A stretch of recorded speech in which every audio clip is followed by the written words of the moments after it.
Welcome to Advice for Grad Students. Today I'm joined with John Minnich, who is going to be continuing giving advice on funding, grants, fellowship, and workshops. John is a pre-doc fellow at George Washington University. I'm your host, Phil Haun. I'm a 2010 PhD, and I'm at the Naval War College, and the views expressed here are those of the speakers and not that of any institution in which they happen to be working for. So John, welcome back to Advice for Grad Students. It's great to be here. All right, great. So this would have been a topic out of the 24 of the list I sent to you I would have never picked. So why did you pick funding, grants, fellowships, and workshops? So I would say I have two sets of answers to that.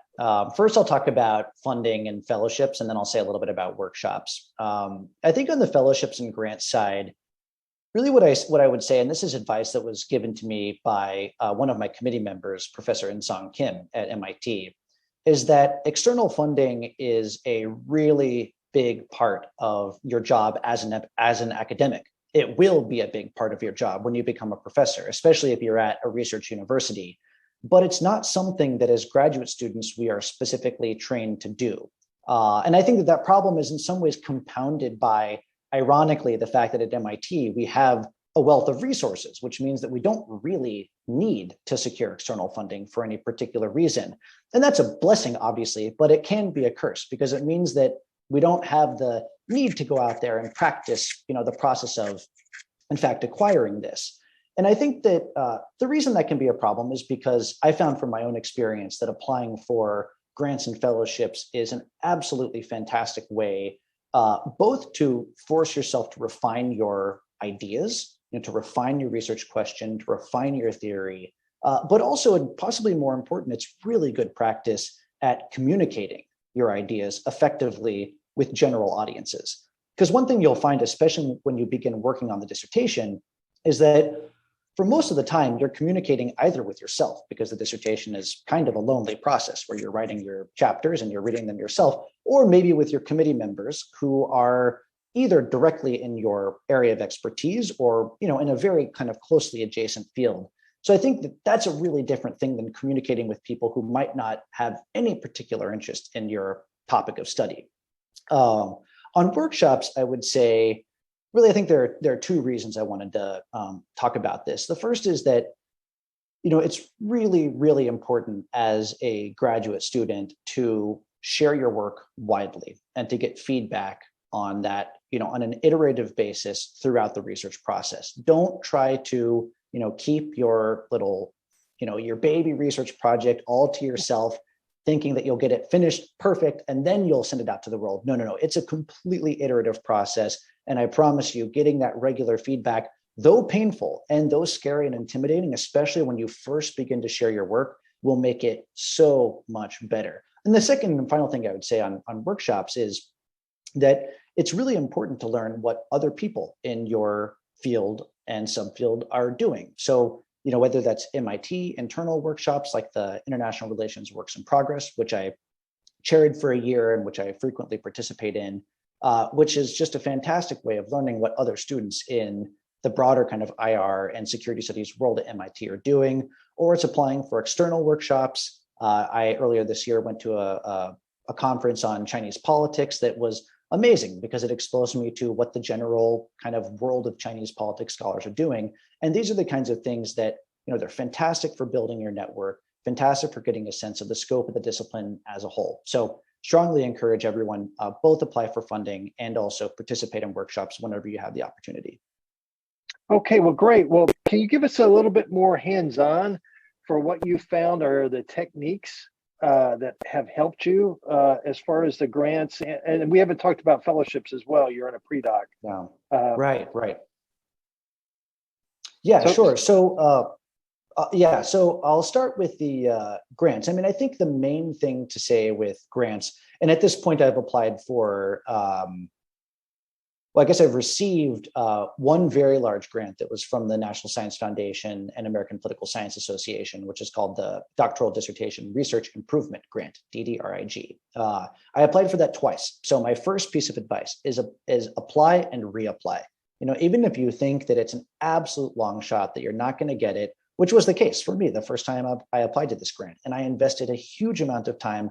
I didn't get it, but I wasn't sad because I learned so much from that process. And that meant that when I reapplied the next time, I invested maybe half the amount of time and ended up getting it. And it wasn't because I was, lazier the second time around. It was just that I had spent so much time the first time. I'd built up huge resources that made the second time that much easier. So definitely apply widely and reapply whenever you have a chance. A second concrete piece of advice I'd say for grants and funding is start your applications early. It's sometimes tempting to kind of put these on the back burner and then think that you can put together an application in the last week. And for some grants, that may be the case. But for something like the National Science Foundation grants, they require a huge amount of supporting documentation. And it's just always a good idea to start those early. Also try to workshop those grant applications, get feedback from your committee members, from other students, and so forth. And in terms of fellowships, there are a limited number of pre-doctoral fellowships. And one thing I'll say is that MIT students tend to have a really excellent track record for securing those. So whether it's there are pre-doctoral fellowships at the Belfer Center, there's the pre-doctoral fellow at George Washington University, and I think there are pre-doctoral fellowships at Stanford as well. And all of these are kind of like SSP adjacent institutions in a lot of ways. So the first thing you can do there is reach out to people in your program who've been successful in securing these in the past and ask if you can look at their materials.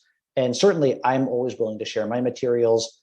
People more advanced than me have shared their materials with me. And that's a really, really good way to get a sense of what exactly these fellowships are looking for so you can tailor your applications appropriately. Oh, I really like that comment. A couple comments you made. One is about using the network, which is one of the key aspects of even this advice series, is that we're not individuals, we're part of a community, and it's part of our responsibilities for those who've gone through to help those coming forward. So that's wonderful. Also, a lot of the things you said about grant writing are very similar to publication.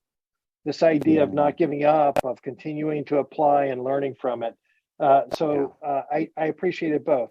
Let's get back, because you talked about workshops, and workshops are really important. Can you talk a little bit, not about presenting at workshops, but being a participant in workshops and what you think the most important aspect of being an active participant is? Yeah. No, that's a great question. I'll just reiterate your comment that workshops are in some ways the lifeblood of the graduate student community, at least at MIT. And, for graduate students, there are sort of two central workshops that are graduate student only. One is IR WIP. That's what I talked about before, the International Relations Works in Progress. And then there's a graduate students works in progress. And, I think that in my experience, one thing I've always tried to do for these is, for example, for IR WIP, the week before the actual workshop meeting, whoever's presenting that week will distribute their, the piece of whether it's a journal article or whatever that they want to workshop.